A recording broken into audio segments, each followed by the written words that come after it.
Bonsoir, bonsoir tout le monde. Bonsoir. Good evening or good afternoon. My name is Regine. I'm the executive director of Haiti Cultural Exchange. Y'all can hear me in the back, right? Mic levels are good. Awesome.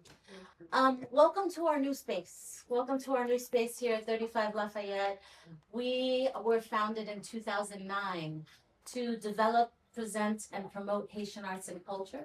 We've worked with over 500 artists presenting the gamut from Haitian literature to music to visual arts, dance, to conversations around social justice issues and a robust visual arts programming. So I welcome you to our new space. We just opened to the public last week.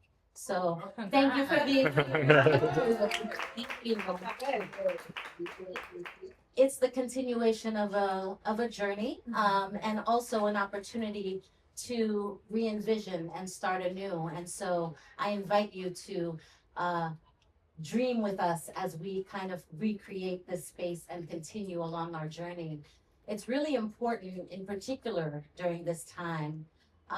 It has always been important, right? We were founded in 2009, but in particular during this time, to make our mark as Haitians and Haitian Americans, to say that we are here and we are boldly here, and to keep each other in solidarity and in strength.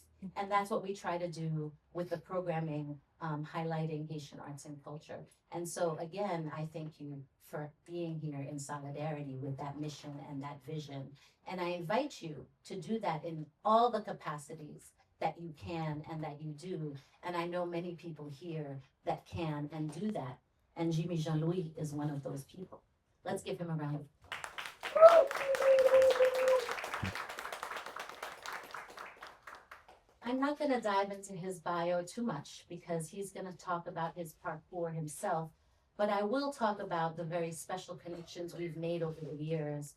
I've had the pleasure of screening one of Arnold Antonet's films. Arnold Antonet is kind of the godfather of Haitian cinema in a lot of ways. At our former space, and that was my first time meeting with Jimmy. We were in conversation about the film. We screened it. It was called Le Président A-t-il le sida? I invite you to go watch it. It's available, I believe, on Arnold Antonet's website. It's a terrific kind of film. And I think that was the beginning, and I think Jimmy will talk more about that, but the beginnings of his kind of career in film and in acting. And then subsequently, we screened the Toussaint Louverture two-part film during our Haiti Film Fest.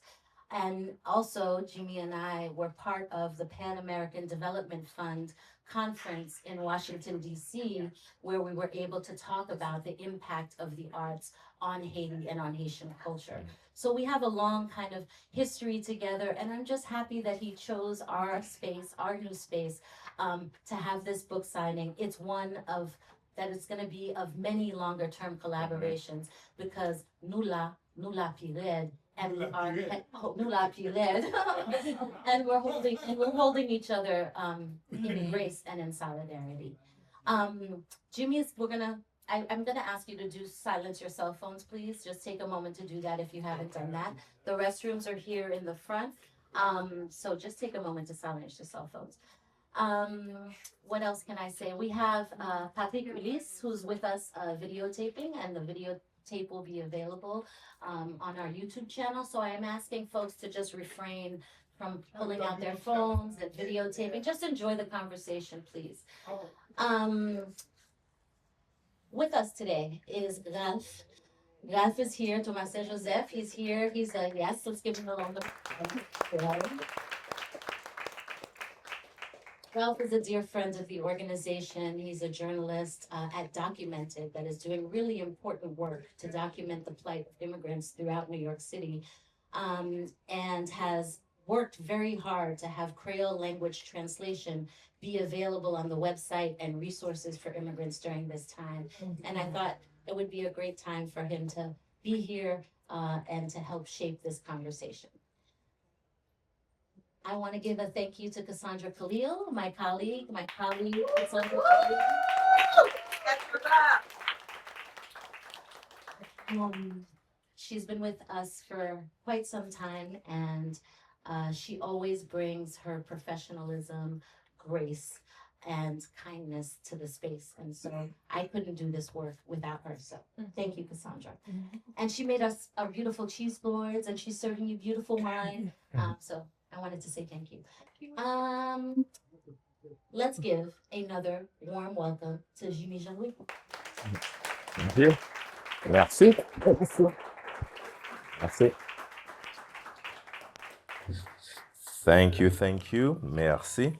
I'm going to start by reading a little something about me, so to better start the conversation.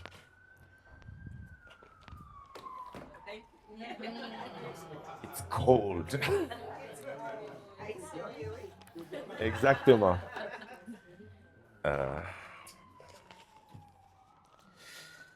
I don't have my glasses, but hopefully I can read.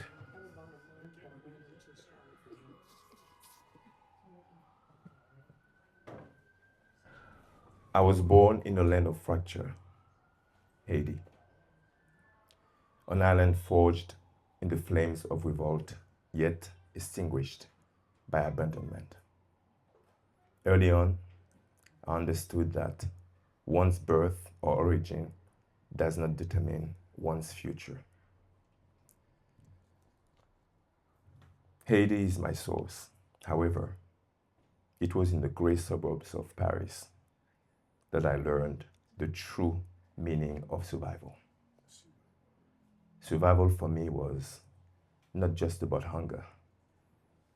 It was about resisting the temptation to conform. Many of my childhood friends did not have that chance, not that vision. They were swallowed up by a system that crushes before it uplifts. So I chose to live, I chose to dream. Because living is admitting to yourself that you can be greater than what you were told. I bought a ticket to the unknown. I first went to Barcelona, then I traveled to Italy, South Africa, England, and eventually I ended up in Hollywood. I had to reinvent myself, break the image, defy the stereotype, transitioning from the suburb of Paris to modeling, theater, acting, and then eventually I did make it to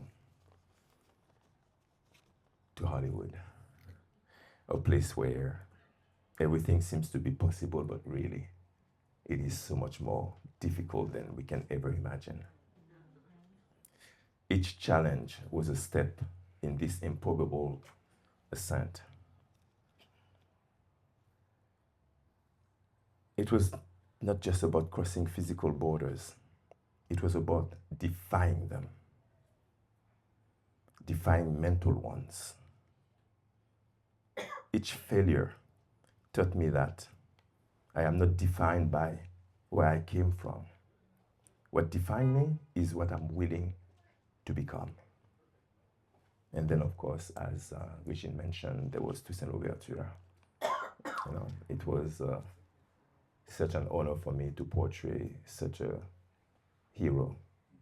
For those who don't know, Toussaint Louverture for us is the greatest hero on earth, alongside with Dessalines and the other heroes who gave Haiti its independence back in 1804 against the great, not so great Napoleon Bonaparte.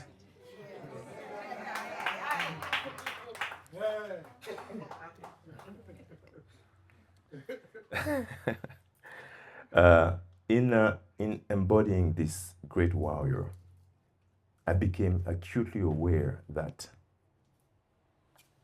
it wasn't just, about acting. I was carrying the dreams and memory of all my people. This role awakened in me the idea that maybe I was some kind of messenger, and My mission extends beyond cinema. It speaks of justice, freedom, and the fight against invisible oppression. Courage is not just what you do, it's willing to reach outside of the self. It is not about dazzling, it is about inspiring. My journey has been, I guess, full circle. It's not been linear. From Africa to the Caribbean, from Europe to America. Each place has been a school. And I've learned that true strength comes from the interconnectiveness, from the fusion and of cultures, the ideas, the horizons.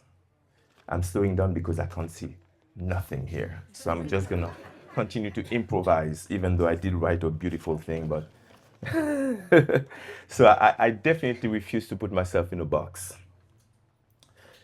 Thinking outside of the box means never believing that we must confine to a single idea, a single territory or identity.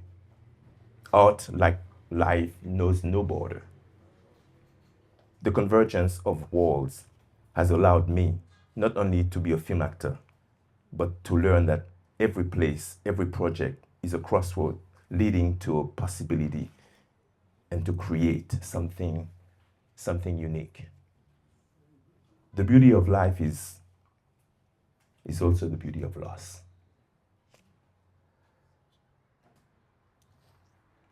Where growth is born, actually. Life has not spared my family. I've buried my father, my brother, and my son. And each time I had to learn to walk again. But there comes a time where you realize that suffering is not an end. It is a catalyst. It is proof that we are still capable of loving and creating and continue. I carry my losses like invisible tattoos, but I do carry them. They have forged a strength within me, a resilience that transcends hardship and allows me to stand before you today, not just as someone who has done everything, who has accomplished everything, but someone who has endured and continued to grow. Today I share my story to pass on the truth. We are the architects of our own destiny.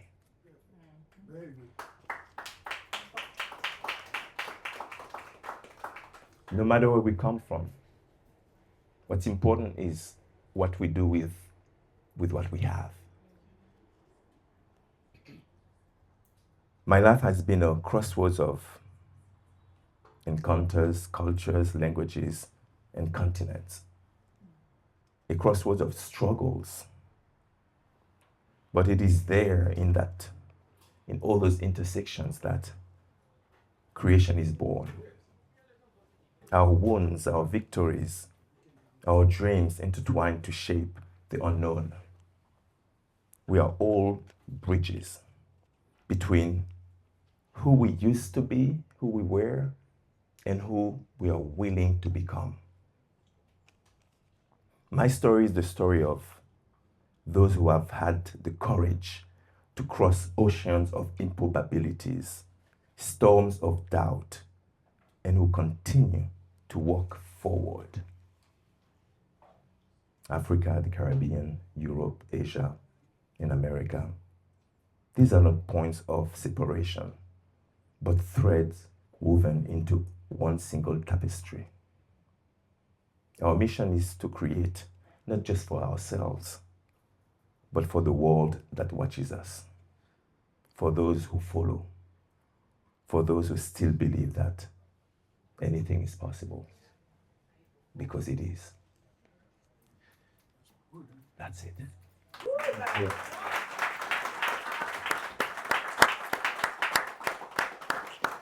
Thank you, Jimmy. It's Struggled a little bit because I couldn't see nothing. But anyway, thank you for bearing with me. Yes. it's a pretty bad printing too. So thank you, Jimmy. It's really powerful. It's really touching to share your story with us. And thank you, everybody, for being here tonight. And Regine, thank you. It's the new place. It's my first time here. Jimmy, I prepared a bunch of questions. I think I had 23 questions for you, Yeah. but basically everything is in the book, and you've shared part of that story. So I'm gonna start with the classic journalism storytelling. It's about your childhood in Haiti. So you were born and grew up in Pétionville. Yeah. Because as I told you in the backyard, I'm trying to have this conversation, like, a casual conversation from me as someone who was born and grew up in Haiti, who spent time in Port-au-Prince. I started my career as a journalist in Haiti.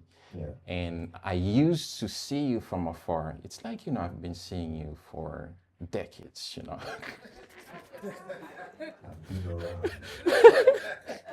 So, Jimmy, tell me, what was your childhood? What were your dreams when you were a kid in Pétionville, in the slum? In Pétionville, I mean, I don't think I had any dreams because, I grew up in a very, I would say poor family, but I don't like that word. There was not a lot of privilege in my family. I grew up without electricity, without running water, but I still had a beautiful life. You know what I mean? Because all the value was within the connection with each other, the human being, the human connection, and for me that's so much more valuable than so many things that people have nowadays.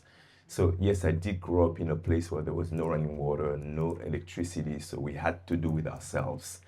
And it was simple, man. I did all the things that I think anybody who grew up in Haiti are familiar with. Little things such as jouer mab, taking your shower when it rains, things like that. Walk half a mile to collect water so you can bathe yourself or wash yourself, and go on the trees, collect the mangoes and the kinet, the bagay sayo.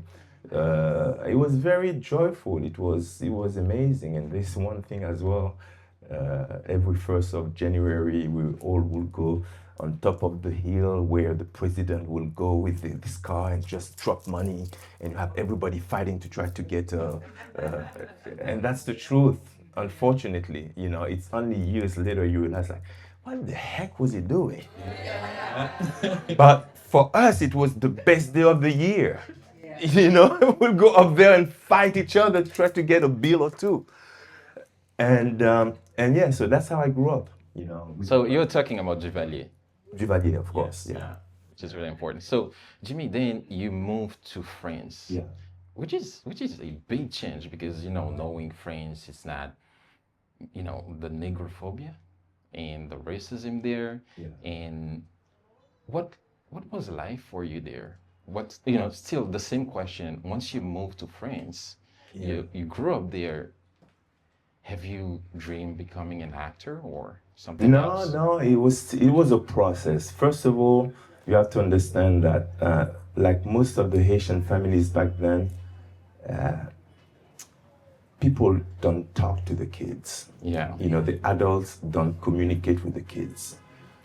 I was about 12, and a good night, my dad told me that I was going to Paris the next morning.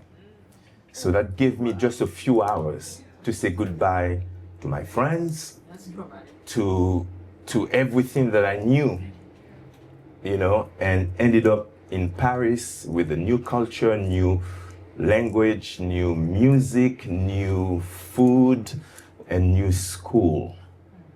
And a new school for a kid who is not French and who is black, who is from the Caribbean, Yeah. is very, very difficult, because kids don't care.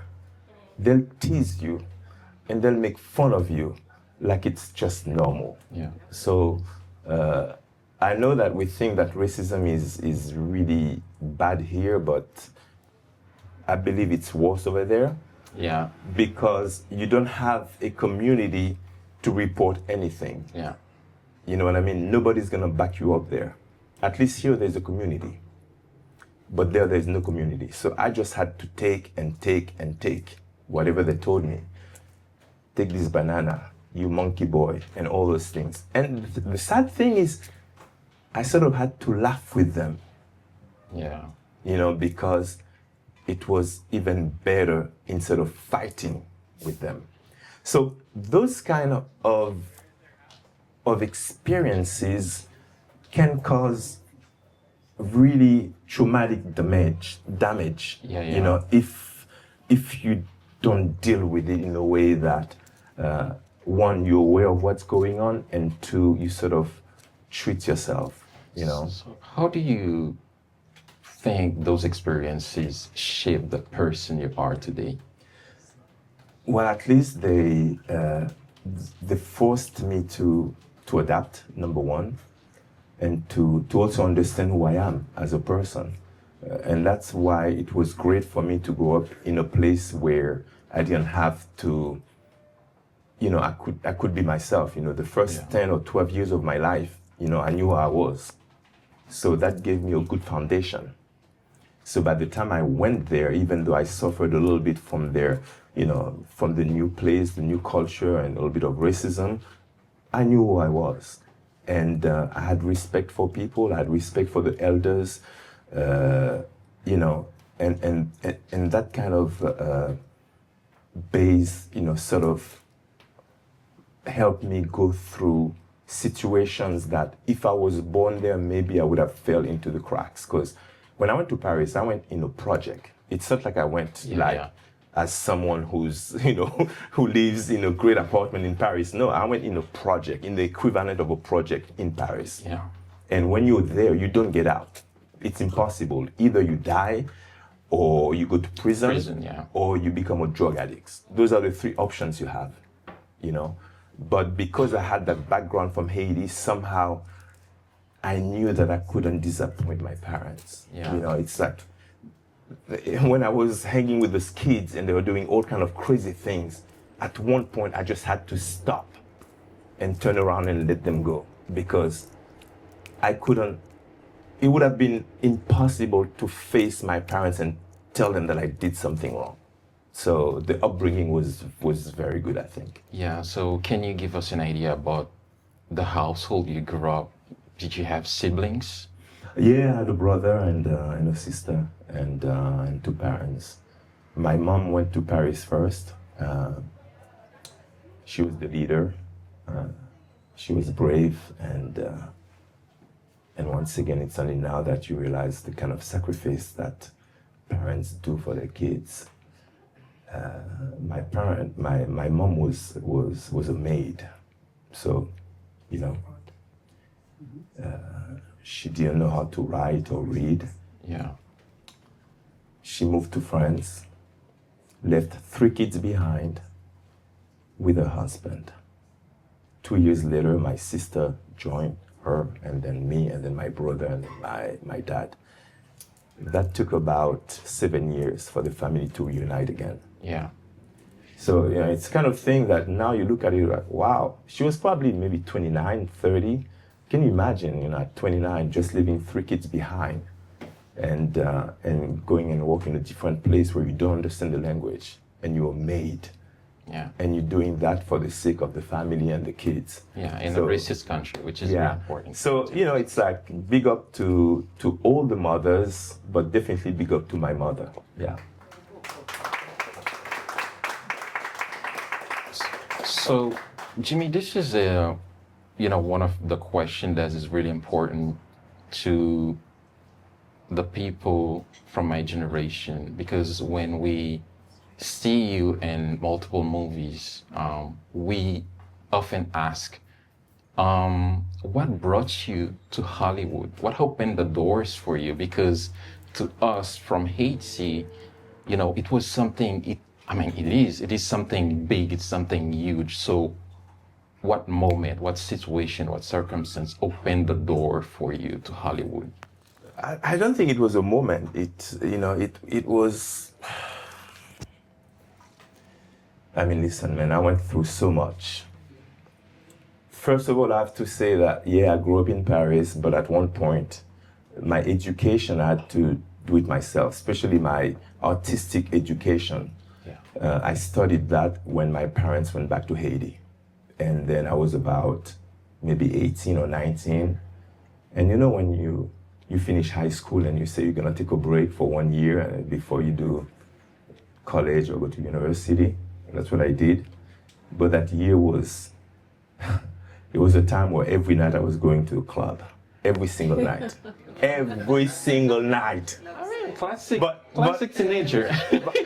but then again, I'm in Paris, okay? Yeah. And in Paris, you have the best clubs. And when you go to those places, you meet everybody.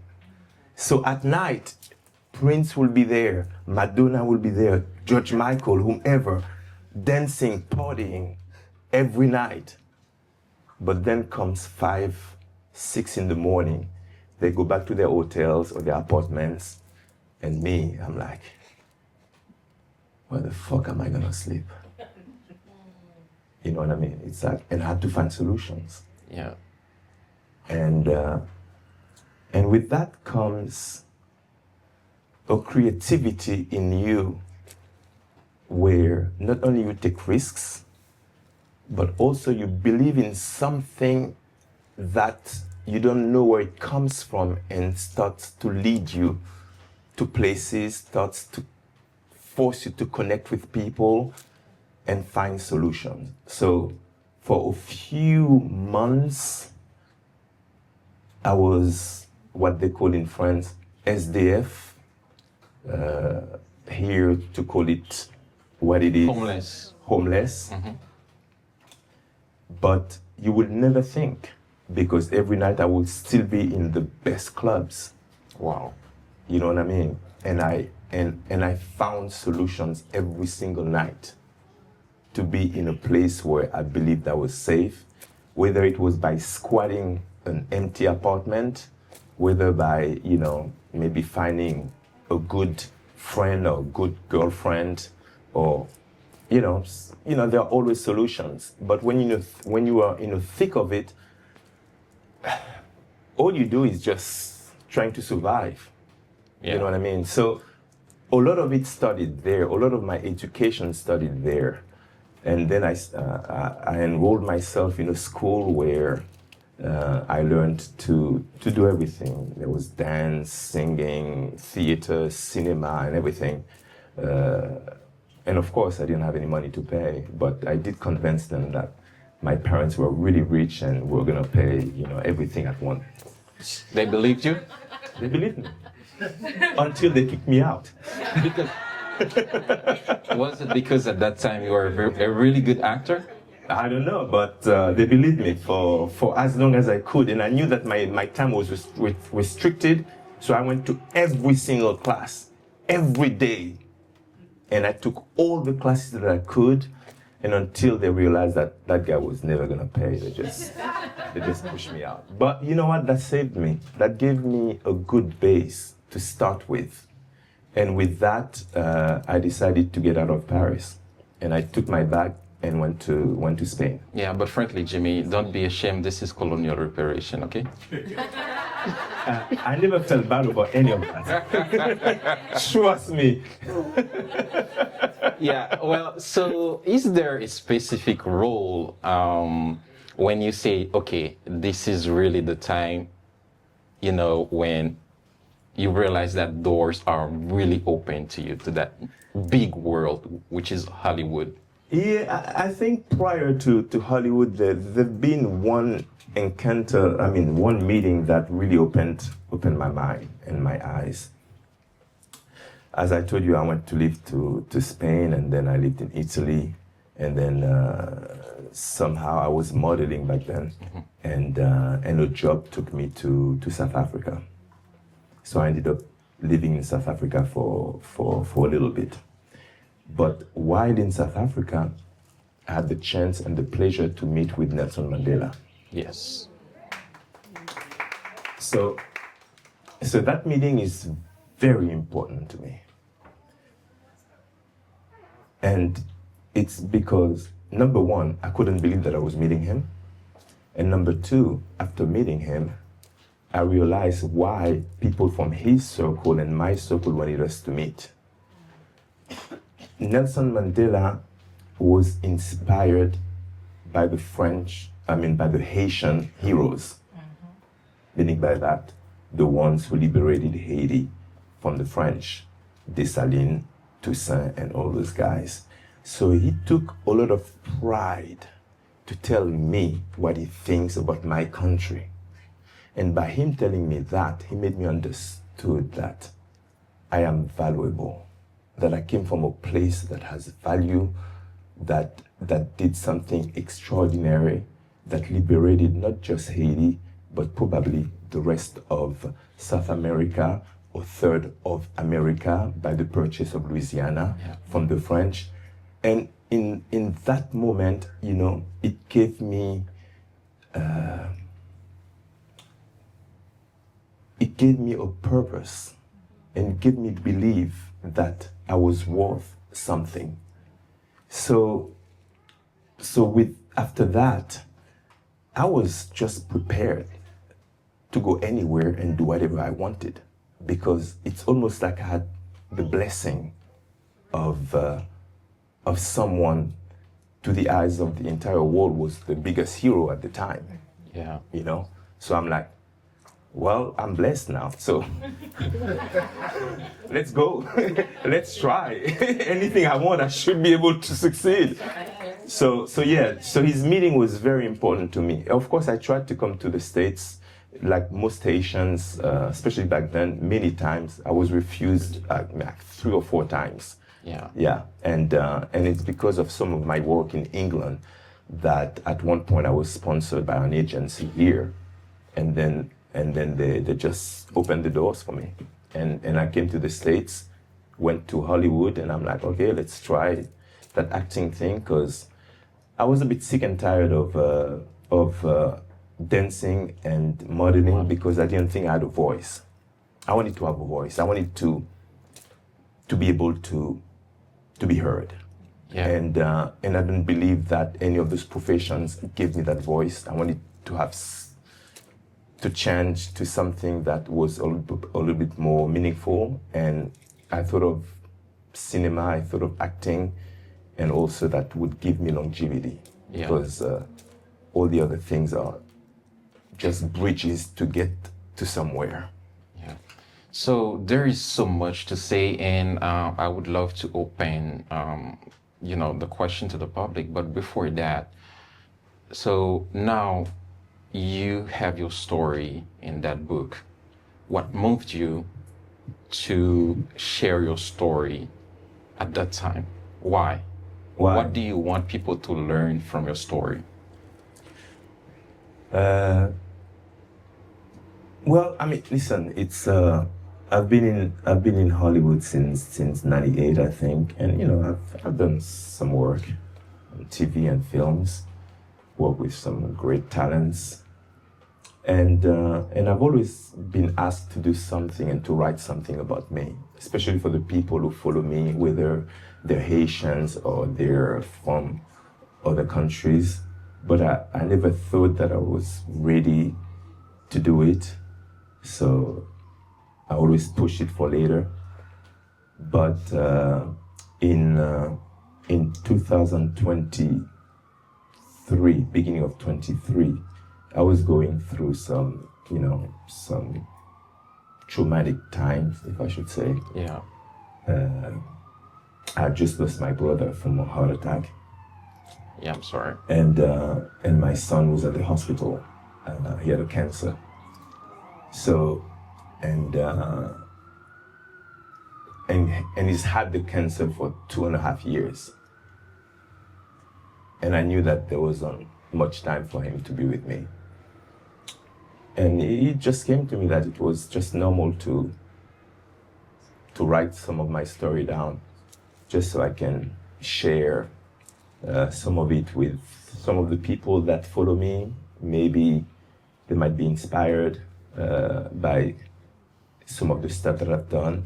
But I believe that it became, my next job, just to leave something, just in case something happened to me. At least that's one thing that I leave for the world somehow. Comme on dit en français, c'est un genre de transmission, laisser des traces quelque part. Legacy, héritage, ouais. Merci. Et now, I'd love to bring you. Je ne vais pas parler en pile créole parce que je connais un pile monde qui parle anglais dans la salle là, donc excusez-moi si moi négligé le langue non. M'a tout profiter de nous que avec toute fierté que j'ai pour Haïti, c'est sûr que si une une préférence c'est langue créole que je choisi, mais aussi par respect pour tout l'autre monde qui pas comprendre langue non, nous préférons faire en anglais. I think because there is a book signing, which is important, I think we're going to take a couple questions.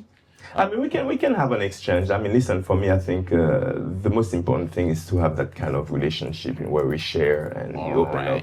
If anyone has any questions, it's true. There are a lot of things that I haven't spoken about, so please don't be shy. And so if you have a question, just raise your hand. There's a first hand raised here over there. We are taking 3 questions at a time. I don't know. Let's see. Let's go for 3. So we have one there. Ourselves. We have 2, the lady with the glass, and number 3. So let's go. Keep it short. The name is Yves Francois. I'm going to ask you to project your voice. The name is Yves Francois, and I live in the neighborhood. Architect. Moved back to Haiti in 2008. Yeah. I grew up here since the 70s, and my parents went back to Haiti, so I kind of followed them. And then the earthquake happens, and then I ended up staying. And the best time of my life.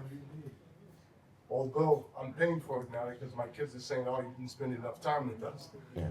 But the question for you is, how do we galvanize or come together to bring us back to Haiti? I know the diaspora here, we're comfortable, and I was evacuated here by a helicopter a year and a half ago because the airport in Port-au-Prince is closed. Yeah. And like I said, I've been in this neighborhood since 1995 and seen the gentrification. Yeah. From Fort Greene to Bed-Stuy, Bushwick, da. But we as Haitians, or diaspora, whatever you want to call us, how do we mobilize and get us back to Haiti? I know there are a few groups working on it, but I think with someone like you, to kind of bring that to the forefront, I think it may generate more of a dialogue to get people to go back. Yeah. Are we taking the second question first, or? No, let's answer the first one, but it's pretty heavy. And I'm not even sure that I'm the right person to answer, but I'm always expecting those kind of questions and remarks, which is fair. In my case, I do what I can. And as I say, you do what you can with what you have. And I've always tried to represent as much as I can. And that is number one, because I've played characters that sort of pushes me to do that, as being the Haitian on Héros, as playing Toussaint Louverture, or playing Jovenel Moïse, our president who just got assassinated in 2021. So I expect those kind of questions. You understand the nature of the situation in Haiti right now. It's horrible, to say the least, to have a country where the main airport is closed. For me, it's a form of embargo that is not official, but that's what it is, because you're stopping any kind of business from, and you're an island. So I don't think that this is the right time to try to go back to the country. I think it's a time to, yes, to galvanize and to strategize. But number one, we have to fix the situation in the country. The security has to come back, and we have to understand exactly what kind of game is going on. Why is the airport closed? Who benefits from that and why? And we have to be open about it, and we have to be vocal about that. Who benefits from Haiti's chaos? You know, who... And of course, we've seen a few changes in the past few months. A few people are being arrested, very powerful people in the diaspora. Why? What are the links? What is America's responsibility? What is France's responsibility? Because the reality is there is no reason for Haiti to be in such a chaotic situation. We're one group of people, we speak the same language, we don't have any tribal fight, we don't have any religious fight. There is no reason for Haiti to be in any kind of conflicts. But here we are. So I think we have to dare asking those big questions to the very powerful people and try to have some answers. And with those answers, maybe we can find ways to eventually go back to the country. I would love to go back as well. You know, I usually go back to Haiti once, maybe up to 5 times a year. But I've not gone back for the past couple of years, just because the situation does not allow me to. So, you know, we know that the country has been controlled by gangs for the past few years. Simple questions: who finances those gangs? Where do those arms come from? Because Haiti doesn't, doesn't produce arms. So, you know, a lot of the Haitians' chaos happens for reasons. My question is always, who benefits from that? And I guess collectively we can push to have answers and come up with solutions. But I encourage anyone to keep on coming together, have this kind of conversation, whether it's with me or with other people who can galvanize groups of Haitians like this, and tackle those hard conversations and find solutions. But I personally cannot give you a straight answer on how to get back to Haiti, because myself, I would like to go back to Haiti. Yeah. I had written a question about this, Jimmy, and it's a follow-up question. So, yeah, it's a follow-up question. So, how do you see the role of artists in the diaspora in helping Haiti rebuild? It's, you know, I mean, I really tried my best after the earthquake. I started before the earthquake because I did come up with the foundation, which is Hollywood Unites for Haiti in 2008. And we provided all kind of helps. We built schools, we helped kids in sports, especially football, because I was part of a team called Hollywood United Club, and we used to have all kind of sponsors from Nike, Adidas, Puma, and we used to collect all those gears. I mean, I used to collect all those gears and bring them to Haiti and have camps and all those things. When the earthquake came, you know, myself and my organization, Hollywood Unites for Haiti, partnered with AOS and PADF, you know, pretty important groups to rebuild Haiti. So we tried our best. I was part of that song,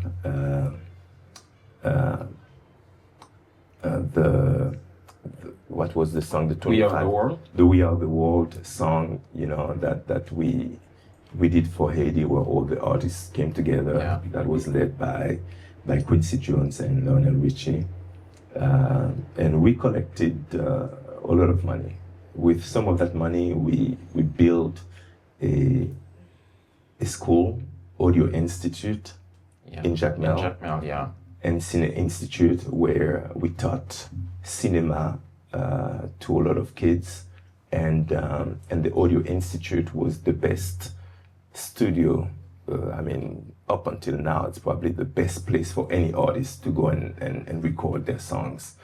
So we do those things as artists. Other areas where we can raise our voices is, for example, 2 years ago, I was invited to the Panthéon. I don't know if any of you guys know what the Panthéon is in Paris. Yeah, which is a place that is there for the leaders, the true leaders, the Napoleon Bonaparte, and it's a very, very, very selective group of people who end up at the Panthéon. But I was there because I was invited to be the master of ceremony of an event, which was led by the ex-prime minister of France, and in the room we had a bunch of ministers.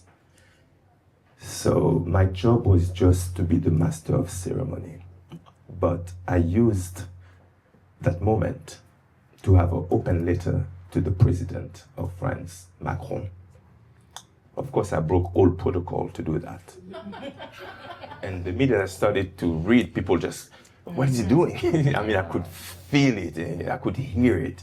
The next minute, there was a phone call from the French embassy from Haiti, asking what is he doing? It was a simple note. It was about the situation in Haiti. What is your position? That's the question to the president of France, Emmanuel Macron. There's been a very difficult relationship between France and Haiti. How can Haiti be in such a bad shape and nobody says nothing? So in those ways as well, we can sort of boost a conversation and force them to act. It raised, a few commentaries, people came back to me, and he eventually ended up visiting the place where Toussaint Louverture is in the South. And this is the very first time any official president has done it.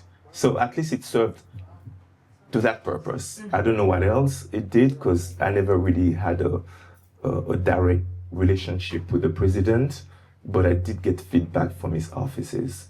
So there are many ways that we can raise our voices as artists. But the reality is, it's not necessarily our job to do so. I could easily just end up doing what I do, meaning by that being an actor. But I also understand that as you act, you're also part of the system. As you are being part of the system, everything you do matter. Everything you do can help a cause. So, I take pride doing things when I can, but at the same time, obviously, it's not everything that an artist can do.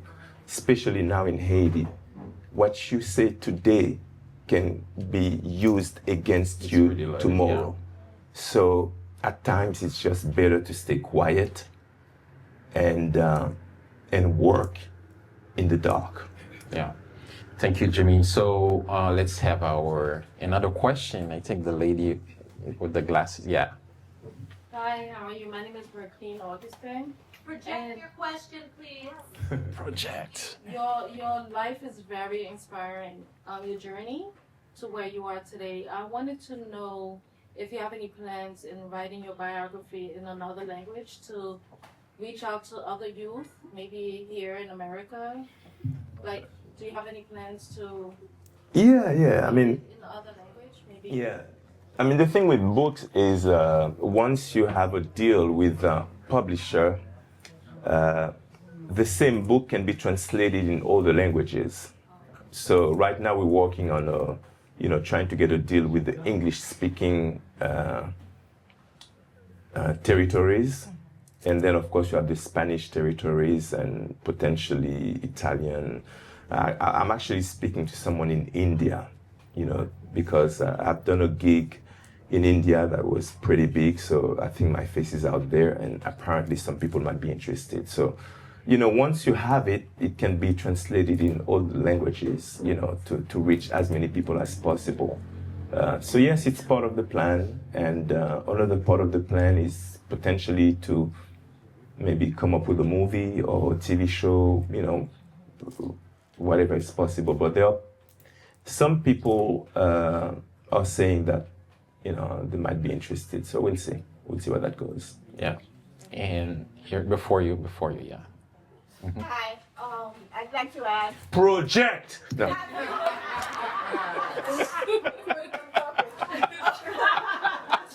Have you encountered any discrimination based on your national origin in Hollywood? How did it manifest itself? Yeah. Did you have to take any special courses to muffle your accent? Yeah. Very good questions. Well, listen, discrimination comes in all shapes and forms these days. And if you are paying attention, it happens every day. I think in my case, the most important one was when I was a youngster and I was in France. I was in Paris. I was at school, and there was a trip planned to go from Paris to London. And of course, I'm very excited. But out of the entire group, out of the entire class, somehow I was the only one who needed to get a visa to go to London. Fair enough. But I go to the consulate, and they're like, "Oh, you're from Haiti. So therefore, we're gonna need you to do a test." And that was an AIDS test. What year was that? Because at the time, you have to understand that they used to blame Haiti, so of being the place where AIDS started from. So imagine I was probably 14, I would think, and I'm like, okay, but as a kid, you almost trust everything they tell you. So now I have to go to the doctor and do a test, an AIDS test. So I'm going halfway thinking that maybe I have it. You know what I mean? It's like, so you go and reluctantly you do the test, and then you go home and you have to wait for it for days. And in that time, all kind of things come in your mind. Obviously, I didn't have AIDS, but it's the trauma that comes with that. So that's just one of the many examples that as a kid growing up, not just in America, but all over the world, whether it's in Europe or in even South Africa itself, you are faced with those kind of situations. In Hollywood, I had to deal with a lot of discrimination as well. But by the time I went to Hollywood, I knew who I was. I had a good sense of my own identity. So people could say whatever they wanted, but I knew who I was. So it didn't affect me as much. And as far as the accent thing, that was also pretty funny because, when you come to Hollywood or to the States, of course, everybody wants you to have a straight up American accent.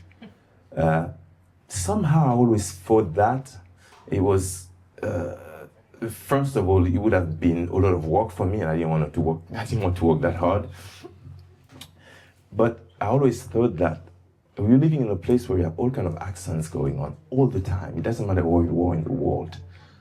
And in my mind, I always thought that, we had someone like Sidney Poitier who made a career and probably one of the greatest actors who came from the Caribbean. And I had him as an example. I'm like, what, if you can do it, maybe I can do it. So I have to keep going, And I just decided that, what, if you guys really want an American accent, there are enough great American actors. Deal with one of them. What I can give you is a different choice. I can have an accent, I can speak other languages, I can have other different accents. In reality, I can be a bit more valuable than that guy that does only one accent. But they don't see it like that. You know what I mean? I mean, as we speak, I have movies that I lead in French, in Spanish, in Creole. So, you know, it's, once again, I think everything is tied with economic power. If I came from a place that was economically powerful, I will be so valuable, you know, because they will understand what I'm bringing. But I know that. I get it. So I think my job is, how do I remain myself? And I let people understand that. It takes a lot longer, but I believe that at one point, people will pay attention. Just one last note. I remember I went to the Miami International Film Festival a few years back. And the director of the festival came to me. He's like, oh my God, Jimmy, we've never seen this. You know, you have 3 movies in the festival, and you're the lead of the 3 movies, but in 3 different languages. So for me, it was, you know, I didn't realize, but it was very powerful. I got that. But can that be shared to the rest of the world? No, because it's not really part of the agenda, you know. But I know what it means. And hopefully, bit by bit, other people will get it. Yeah. Well, so let's have 2 more questions. I have one hand here. And who else? Okay, let's go over there. So let's go here first. My question was, I'm going to project. Project, okay? Ooh. Hi, Madame Beauvoir. I have a question, first of all, that rejoins what you asked about the discrimination. You spoke about 3 very different places: Paris, South Africa, and Hollywood. You spoke about the discrimination. Has in any of those places, South Africa, you spoke about Mandela, being Haitian, has the fact that you are Haitian ever been an advantage? Is my first question. Sorry. Do you have a second one, or should Yeah. I do have a second. Yeah, let's go for it. How do you see the future of Haitian stories? Because there are a lot, by the sheer numbers of people that came to Haiti compared to the rest of the diaspora we have, and the voodoo and the culture that we have. There is a lot of storytelling to be done. Yeah. Do you see a sensitivity in movies, in cinema, in something, an openness to that coming in the future? Do you feel it as an actor? The first question. First What's it question. again? The first question is South Africa. Yeah. Have you ever felt that Haitians behave the way? Well, I guess based on the example I gave you, that was it. The fact that I could hear from Nelson Mandela, you know. There is a group of people, intellectuals who understand history, who will understand the value of Haiti. And those people will share that with you. But unfortunately, that will not go to the mass because it's not part of the agenda. Got it. So one has, you know, we have to understand what Haiti has accomplished. Nobody else can take that away from Haiti. Nobody. As far as the future of Haiti in the cinema, well, yeah, there are a lot of storytelling that can come from Haiti, storytelling that can come from Africa. I think Africa is a better example, if I may, because I'm joining Haiti within the African continent. Because Haiti by itself, it's not enough Haitians to have anything going on. You know, if you have 12 million people, that's not enough as a market to. But as an African continent, we have 1.4 billion people. So there is a lot of strength. And I think, yeah, you're right. There are lots of storytelling that can come from Africa, not just from Haiti, but from all the different countries with all the different kings and queens from back in the days. You know, we can have stories for the next 100 years, you know. Once again, if the African economy is healthy, then you're gonna start seeing those stories. If it's not, then we're gonna try to push them down. It's just normal because media and cinema is a form of education. So who's gonna educate who and why? Right now, it's the most powerful people who are gonna educate the less powerful ones. So they're gonna educate them with their stories, which is something that makes sense. It's just human nature. So I think there might be a shift in the world, and let's see how that plays. There are a couple of African countries that are, that are breaking away from Europe, specifically from France. So we're talking about Burkina Faso, Mali, Niger, Guinea, Senegal as well is trying. So if that movement continues, then maybe within the next 10 years or 15 or 20 years, we can start having that kind of conversation. And we do have a little movement going on in Africa, which is via Nigeria with Nollywood. It's a phenomenon that's not well understood yet, but it is one because they're the second biggest producers of movies in the world before America. But More the than quality, sorry? More than India? India first, and Nollywood second, and then Hollywood third. But the quality, is not what we know of over here. So the movies don't cross over. Right. So it's very problematic. But if those movies have a chance to cross over, then slowly we're gonna start to see more of those stories being told, and more revenue. Because at the end of the day, Hollywood it's show and business, and it's mainly business. So Yeah. if you can't bring the money, then you're not gonna be visible. But with the number of black people in this country who go to the movies, we should be able to bring a lot of money, no? Yeah, you should. Yeah.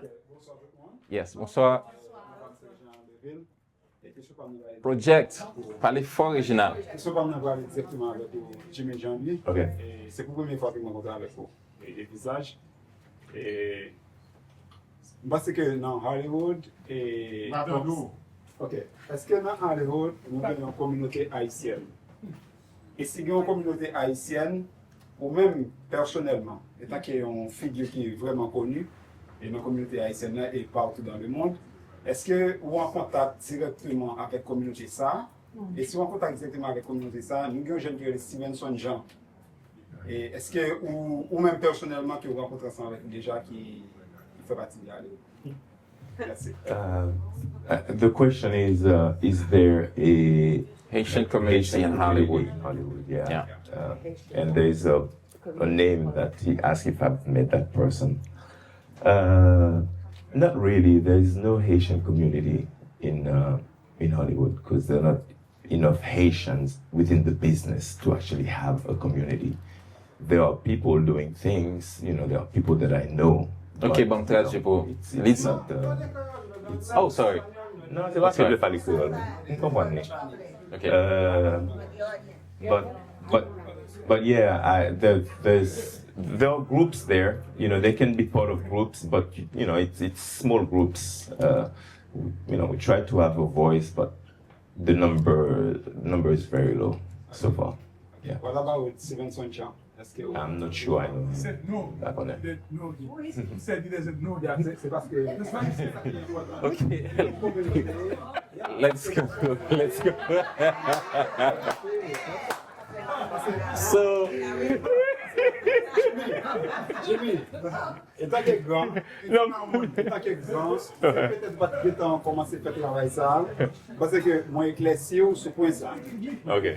Est-ce que tu participes ou bien ou hospitalité haïtienne que Yeah. All right. So let's have. T'as fait le même travail que tu as fait, est-ce qu'on a moins compris avec les gens? C'est ça qui est comme là. That's really respectful. Yeah. Of the question. Yeah. Vous comprenez la question? Oui, me répondre déjà. oui.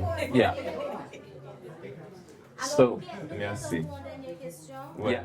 Yeah. Et puis après ça, on va introduire un monde spécial Ok. là avec nous aujourd'hui. Ok, pas de problème. Right. So, the last question. Great. Project. I'll try my I'll try my best. But it's really relevant to what was already said. So for like Nollywood in Africa, do you think we're able to imitate such for Haiti if there was a Zollywood? No, it's I just gave impossible. the name because like Africa has Nollywood, the Hollywood version of that place. Oh, Zo, as in Haiti. Zo. Yes. Zollywood. I mean, I think they've been a great, I think Haitians have tried that, but you only have 12 million people, so you can't create something that meaningful. Nollywood stands for Nigerian cinema. They have over 220 million people. So they don't need outside of Nigeria. Can Haiti have a Zollywood and not having to knock on anybody's doors? So that's the question. How many diaspora are there? So But yeah, I'm thinking more so not just like in like our community, but outside to support and following their model. If I'm not mistaken, yes, it's a huge number, but they also have like it's a club, if I'm not mistaken, where they all are in this like community and they share certain things, and they don't need no validation from outsiders, but it's like this thing that they created within themselves. at the end of the day, all you need to do is good content. Yeah. If they can if Haitians create good contents, people will know who they are. Yeah. Fair enough. So thank you very much. So Regine is going to introduce a very special person. Before that. Thank you, Julie. Y'all can hear me in the back, right? I'm projecting. Here we go. The night of the night. I want to say thank you to Jimmy Jean-Louis for gracing us with his presence. I want to congratulate him on this book and also on this journey. Many people bought the book this evening, right? You bought the book this evening? All right. We're gonna have some more remarks. We're gonna take a short break, and Jimmy will be available to sign the book. Do you want to sign outside? Yes. Or do you want to sign in? I'll sign wherever. Sign Man. We just keep it simple. Just keep it simple. Okay. I want to thank Ralph for the time that he gave to us today. And Tuesday. Yes, and Tuesday. We can't forget about Tuesday. In addition to Tuesday, Haiti Cultural Exchange has live music every Thursday here. So please continue to come back. You're gonna come back for some live music on Thursday if you're still in town. Yes, I will if I'm in town. All right, that'd be great. Jimmy loves live music. Loves live music. Yes, he does. All right. I do want to introduce Councilmember Rita Joseph. She's here with us today, but she's also been a very strong supporter of our work for many, many years. As a council member, but prior to being a council member as well, of the importance of an organization like Haiti Cultural Exchange to promote, develop, and present Haitian arts and culture. She came with this idea of having Jimmy here. We have a lot of different programs that we're going to continue to do in support of this space and in support of Haitian culture. I want you to give her a warm, warm welcome.